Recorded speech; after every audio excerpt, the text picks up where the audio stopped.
Shalom, shalom po. Praise and glory to God. Today is our 39th day of our 40 days prayer and fasting. At bago po tayo magsimula sa ating exhortation, atin po munang awitan ng ating Panginoon.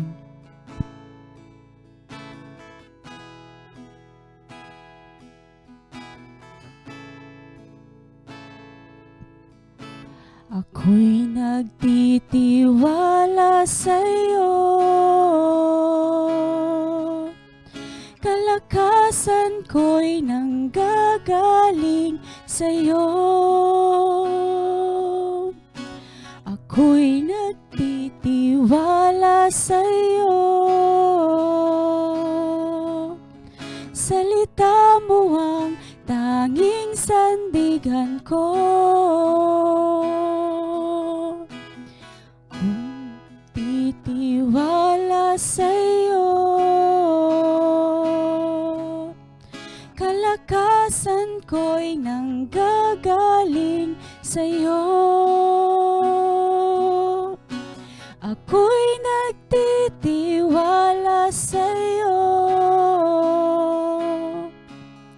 salita mo ang tanging sandigan ko. Kahit anumang panahon, mabigat man ang maging sitwasyon, ikaw lamang ang sandigan, Panginoong Jesus. Kahit anumang panahon, mabigat man ang maging sitwasyon, ikaw lamang ang sandigan, Panginoong Jesus.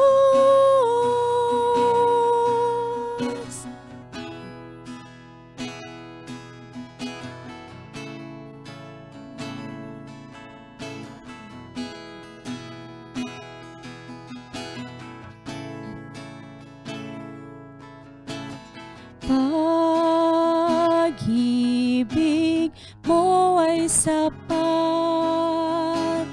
awa mo'y para sa lahat. Kahit ako'y nagkulang, salita mo ang tanging sandigan ko. At kahit anumang panahon, mabigat man ang maging sitwasyon, ikaw lamang ang sandigan, Panginoong Jesus.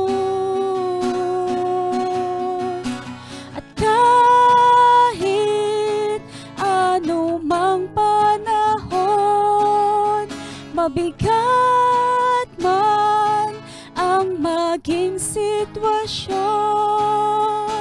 ikaw lamang ang sandigan, Panginoong Jesus.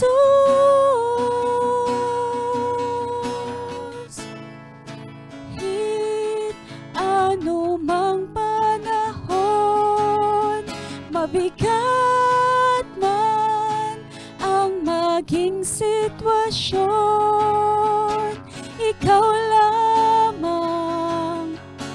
sandigan, Panginoong Jesus.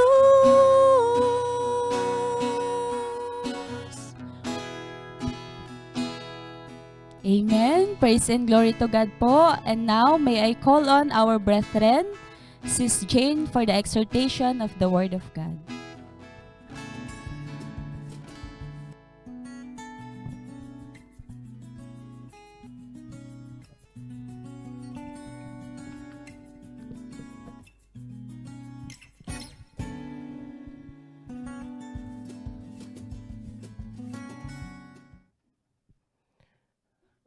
Shalom, shalom po sa ating lahat, sa mga kapatiran natin na nanonood, FB Live at sa Zoom. Magandang gabi po. Welcome po sa ating ika-39th day sa ating prayer and fasting. Amen. Excited na po ba kayong lahat para sa ating food for today? The Word of God? Amen. Wala man pong laman ang ating sikmura maghapon, okay lang po yun. Kasi the Spirit of God is with us. Our topic for today po ay acceptable worship. Bago po tayo magsimula, tayo po muna ay manalangin. Thank you, Father God. Thank you, Jesus. Thank you, Holy Spirit. Thank you, Lord, for today. Thank you. Thank you, Lord. Sinamahan mo kaming lahat sa maghapon. At kami ginabayan mo sa aming daily routine, O Lord. Kami po ay nagpapasalamat sa extra service na ganito. At kami ay nagkakaroon ng opportunity to reach out more souls through this platform. Lord God, anoint each one of us. Ikaw lamang ang aming itataas at pupurihin at pasasalamatan. In the mighty name of Jesus we pray. Amen. Our scripture for today po ay matatagpuan po sa Hebrews 12 verse 28. Therefore, let us be grateful for receiving a kingdom that cannot be shaken, and thus let us offer to God acceptable worship with reverence and awe. Observe that the opening verse tells us to offer the God acceptable worship with reverence and awe. What does acceptable worship mean? It's worship that's according to the word, that's the worship God accepts. That you feel good during worship doesn't mean it's acceptable worship.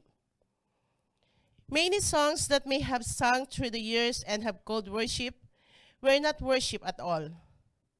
For example, there are those who made a song of what the Psalms wrote in Psalm 100 verse 4, into his gates with thanksgiving and into his courts with praise.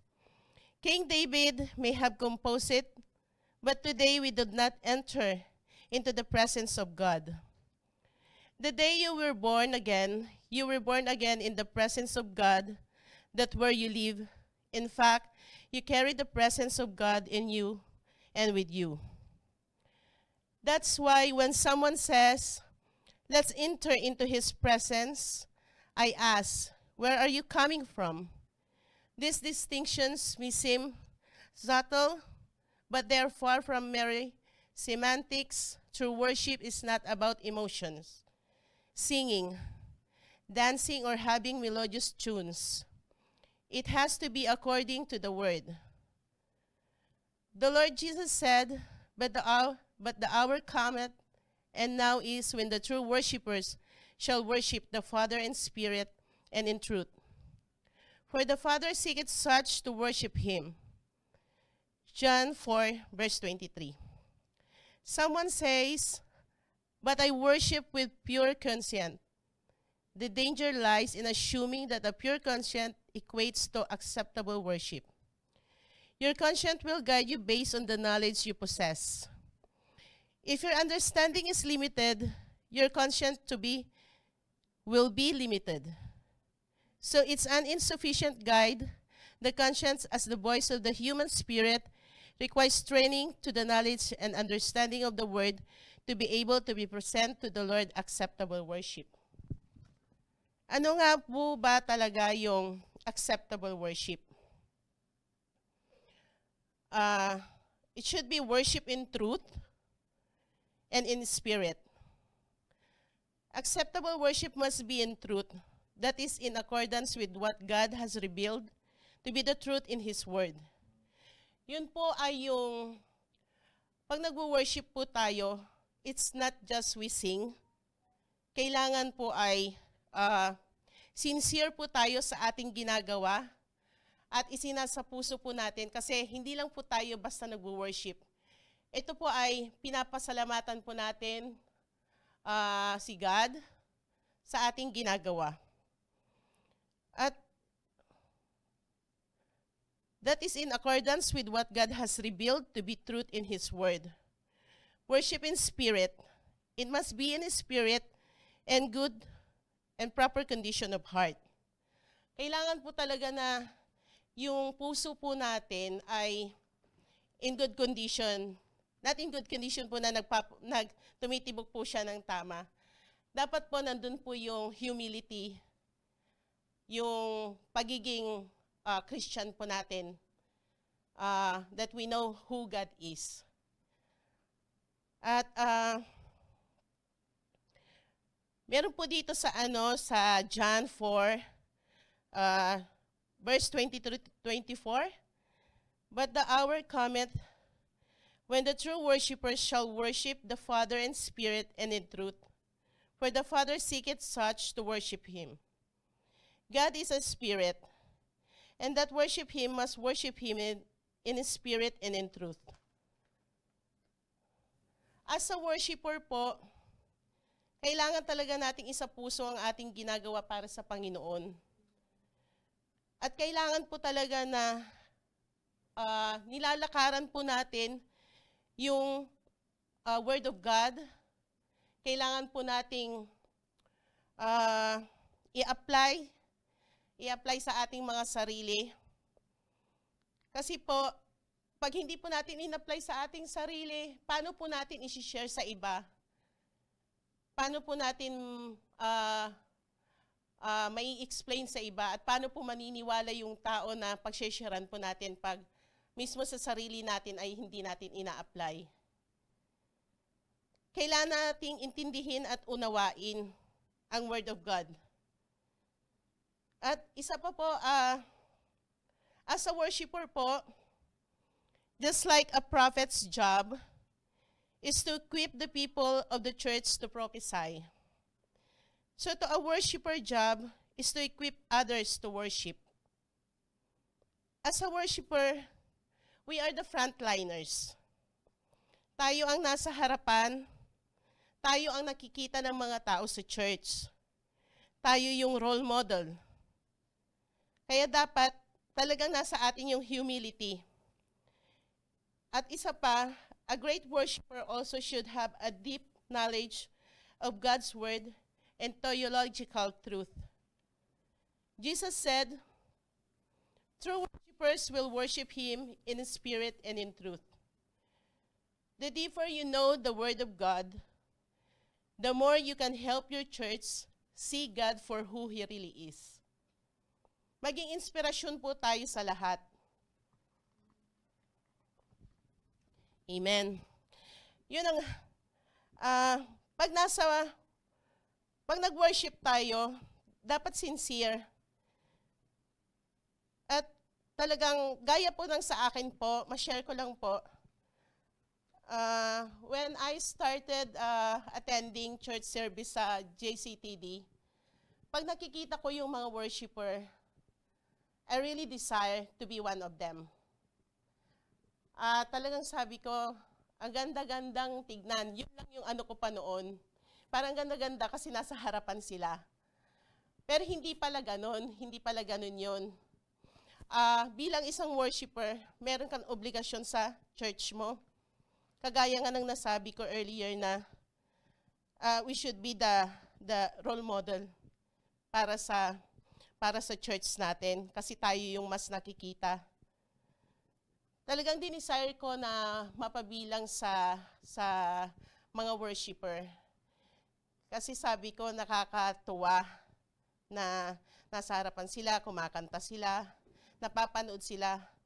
Pero nung naging isa na ako sa mga worshiper, hindi lang pala basta ganun yun. May deeper pala na dahilan yung pagiging worshiper. At yun nga po, nung naging isa na po akong worshiper, hindi pala ganun kasi yung sabi ko, ipagdadasal ko na maging isa din akong worshiper. Pero, nung habang nag-worship na ako, nung kasama na ako, naintindihan ko na yun pala yung gusto ni Lord para sa akin. Yung maging isa sa mga worshiper. Na nilagay niya sa puso ko to desire for it kasi yun yung gusto niya at alam ko na laging His will be done. At yun yung nilalakaran ko ngayon sa buhay ko, yung masunod lahat ng gusto niya. At yun nga, I am so grateful na naging anak niya ako, naging worshiper niya, at naging servant. Deeply, I believe His will be done. At yun nga po, nagpapasalamat po ako kay Lord na napabilang ako sa mga worshiper, which is naintindihan ko ang ibig sabihin ng worshiper habang tumatagal ako sa JCTD, habang tumatagal ako na nagsiserve sa Kanya. Yun lang po at nagpapasalamat po ako sa mga viewers natin sa FB Live at sa ating mga kapatid dito sa pastoral. At lastly, thank you Pastor Chris Oyakhilome for this ROR that nagiging parte na po ng buhay namin araw-araw. To God be all the glory and praises. In Jesus' mighty name, Amen. At para po sa manalangin po ulit tayo. Dear Father, thank you for the blessing and privilege to the offer acceptable worship to you. Yours, O Lord, is the greatness, the power and glory forever. You're exalted as head over all. And I worship you today in holiness and truth. In Jesus' name, Amen. Further study po sa John 4:23 to 24, Psalm 29, verse 2, Philippians 3, verse 3, at sa one-year Bible reading plan po, Luke 11:37 to 54, and Judges 5 to 6. Para din po sa two-year Bible reading plan, Romans 8:20 to 28, at Psalm 112 to 113. Maraming salamat po. Good night po. Amen.